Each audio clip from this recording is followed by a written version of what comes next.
What's going on, guys? I'm Steve. Welcome back to the channel. Welcome back to another video. If it's your first time stopping by the channel, hit that subscribe button. Trust me, you won't regret it. If you're a returning subscriber, as always, guys, welcome back, and I do appreciate the support.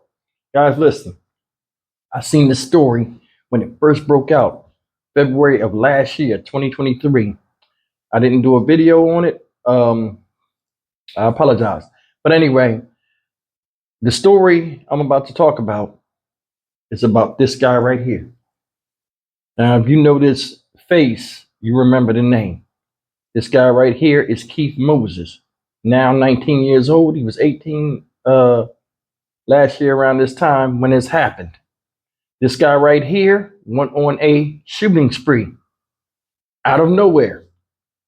He took the life of an Orlando television reporter, a photographer that was with the television reporter, a little girl, 9 years old, little girl's mother, another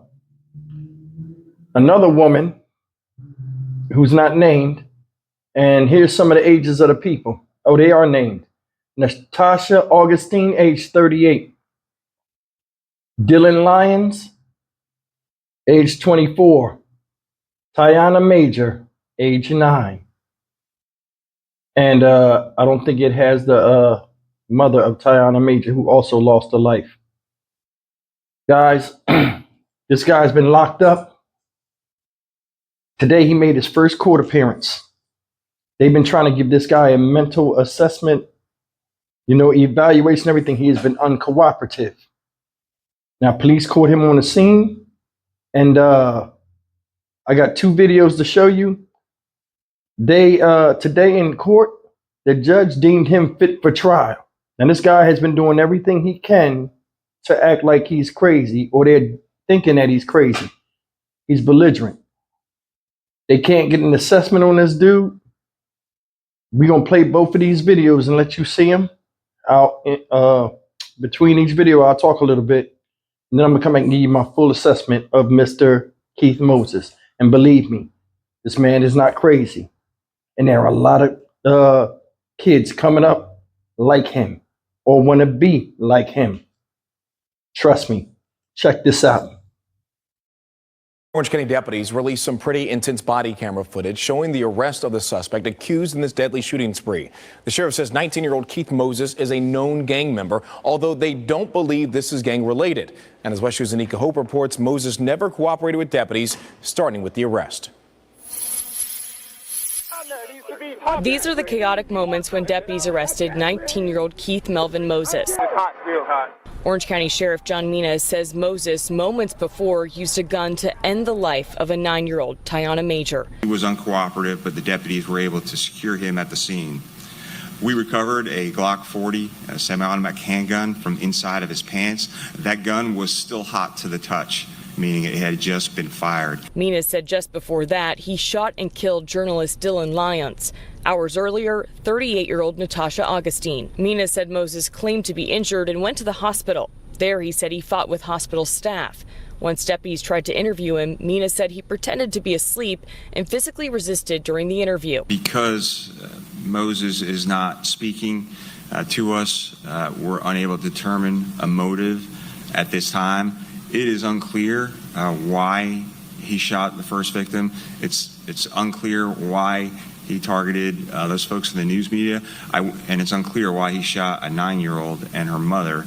The sheriff said the 19-year-old has a long history of arrests as a juvenile, including aggravated battery, assault, and grand theft. But State Attorney Monique Worrell said she can't share that juvenile record. Florida law prohibits me from discussing the details of any juvenile disposition. FGCU Professor of Justice Studies Dr. David Thomas says that does not mean it won't ever be revealed or used against him in court. If the judge allows it, then that goes to what type of individual we're talking about. If the judge doesn't allow the petition, then that stuff will not be brought forward. That's why you can't see his records. Documents filed Thursday show that in the first shooting, a driver and a woman picked up Moses and gave him a ride. Moses sat behind the passenger, and the driver said that after 30 seconds in the car, the suspect shot her, and when they pulled over, he ran off. He's being held on no bond, facing first-degree murder for her death. Anika Hope, West 2 News. We did ask if the suspect was experiencing a mental health episode. The sheriff says that was possible. We're told that he will eventually go under a mental health evaluation. Guys, that's the backstory of how he got to be incarcerated, Mr. Keith Moses of I guess the neighborhood's called Pine Hills, or the part of town in Orlando, Florida. Now, you've seen they describe some of the stuff he did. Supposedly, when he did the first shooting with the couple in the car, he got out, took off on foot. To evade police, he broke into a home. He came across the 9-year-old young lady, shot her when he was discovered in the house, shot the mother who responded to the child getting shot. Both of them died. Fled the house, goes back to the scene of the crime. Then the news reporter and stuff gets blasted, and the photographer as well. Before I get into what I think is going on with this guy, let's play what happened in court today. Keith Moses sat motionless during his competency hearing. The fact he was in court in the first place was a big deal. He refused to attend his last hearing. Last February, Moses is accused of shooting 5 people in one day, killing 3 and injuring 2. It was a shooting spree that shocked Orlando. It shocked the nation.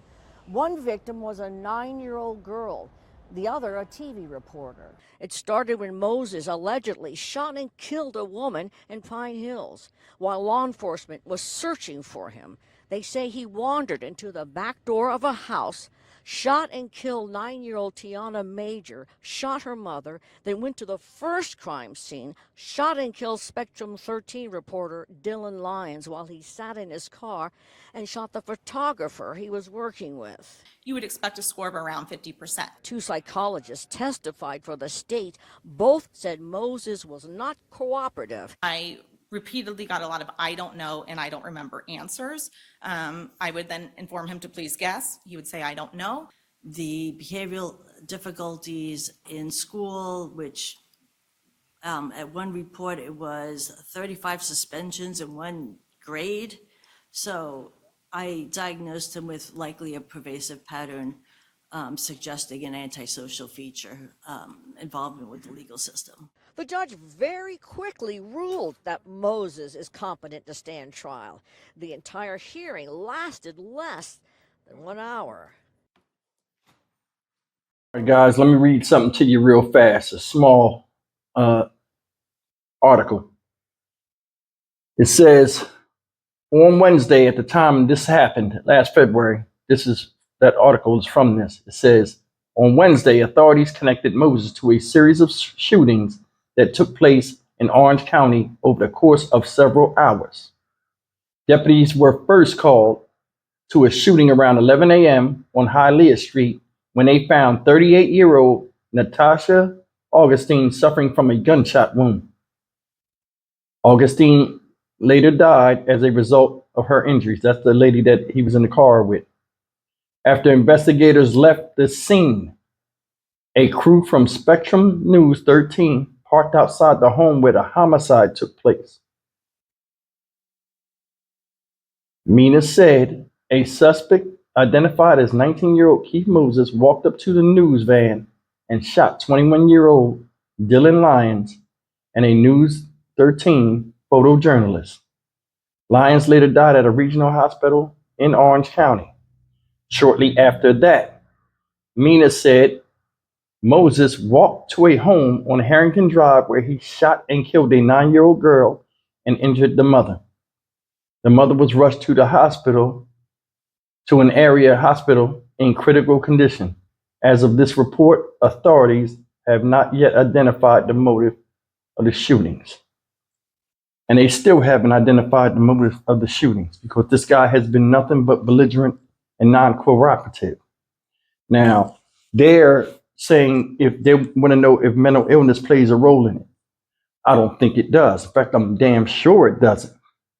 Dylan Moses, ladies and gentlemen, is not crazy. What he's doing, normal people deem is crazy. He's just wild. I've been around this type of person. I've mentioned a couple of times, I'd say, hey, when we was younger, we knew kids to stay away from and, kids to be around and kids to not be around to avoid. He was that type.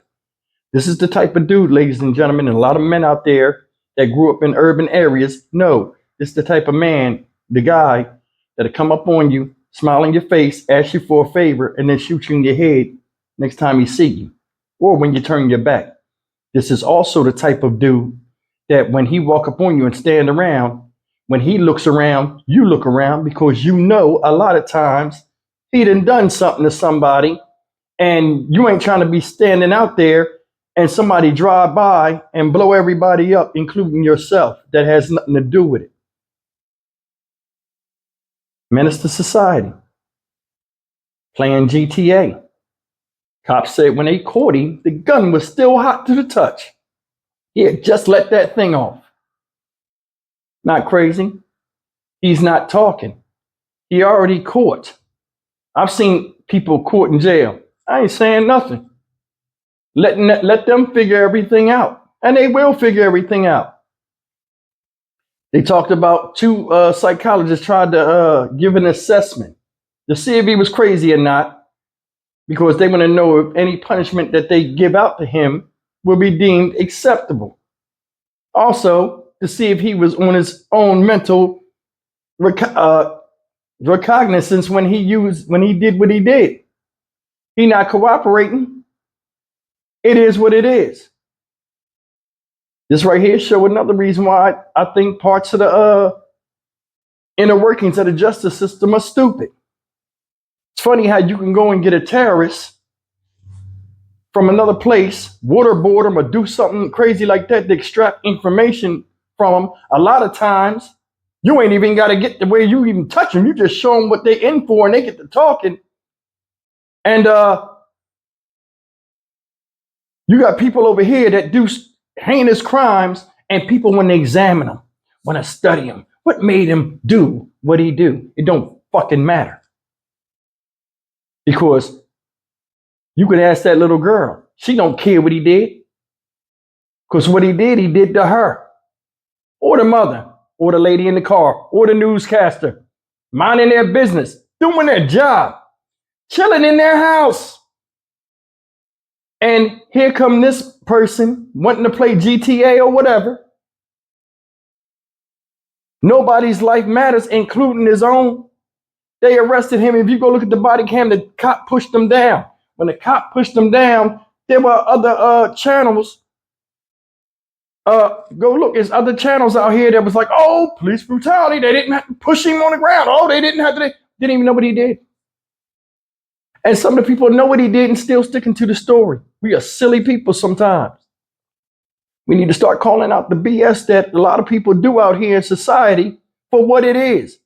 You interrupted the lives and destroyed the lives of many people going along your way of expansive destruction because you want to do what you want to do. Nobody's life matters but yours. Then when you get caught, you're laughing in your pictures, arrested. Seen or not. We all know the difference between right and wrong, and we all know the difference between pain and pleasure. There are a lot of people out here that get pleasure out of causing pain in others. That is counterproductive in society. And in no way should it be accepted or tolerated. Told you, to fix this crime thing and this crime issue, a lot of people got to go. This is a perfect example. This is what happens when the streets raise you. Said he was belligerent when he was trying to do the test. Couldn't get an assessment over him. Said he was suspended 30-something times in one school year, guys. Here's a problem with authority. Being told what to do. Wild children, a lot of feral children out here, all over this country, doing wild stuff. One trying to outdo the other. If you go and look, pay attention, this whole situation, who knows what led up to him to where he's caught and still won't say anything, and he doesn't fear for his life because he didn't care about himself a long time ago. Because I honestly believe no male leadership. He doesn't know his worth, never knew his why. And as he grew up and his heart got colder and more stone-like, this is who he is. That you can't fix. There is no eye-opening experience when, as you're growing up gradually, as a younger kid, who knows what he was exposed to? Physical abuse. Could have been sexual abuse. That he was in a gang. A lot of times people join that because they want acceptance, because they're not getting it at home. No male leadership, no role model to follow. We'll never know. But this guy right here need to be shown the flowers. It's not nobody else's fault or nobody else's job to find out what makes you the way you are. People do things out here that are inhumane. Why are they getting humane treatment when they're caught after doing said things? I'm just saying, something to think about. Up here screaming out the typical slogan, "I can't breathe," when the cops was arresting you. "I can't breathe. Help me, please. I can't breathe." You called for help. And you was breathing. That's why you was talking. Them other people that you took the breath of life from ain't breathing. So I don't want to hear shit. Guys, I don't mean to go off, but I mean, today's my little girl's birthday. She turned 8. And just seeing that little girl, man, it really, really bothers me. Because I know how excited, I don't mean to get emotional, my little girl is today. Just to see her birthday, where this little girl won't see another one. We need to start paying attention to this stuff and look at all the intricacies and the beauties in life and how easy it is for some piece of shit to take it away. These people are gone, robbed of their life. Little girl never even got a chance. She's not 9 years old. Was she still in elementary school? And you pointed a 40 caliber gun at her, which does immense damage, guys. If you ever seen gunshot wounds from a 40 caliber weapon, it's bad. You pointed at a little girl that looked like you, and you pulled the trigger. That's all I needed to hear. My ears went deaf after that. And her mother, woman didn't even have time to grieve. Killed 2 other strangers. Unacceptable. I'm Stock Market Steve for the Dynamic Reason channel. As always, like, comment, share, and subscribe. People put up these big, "Oh, you don't have to do them like that," when the cops go and manhandle these people. But these people are manhandling us in society. This guy was hell-bent on destruction. Could you imagine if me or you was walking down the street prior to those police coming and arresting him? What could have been our fate? Or how about if he was in your house, like he was that little 9-year-old girl and her mother, and you came around the corner and was sitting in the exact same spot as these victims? You think the outcome would have been different? You think you could have said, "Hey, young man, let's talk"? No. You'd be eating dirt like everybody else. And this is bullshit.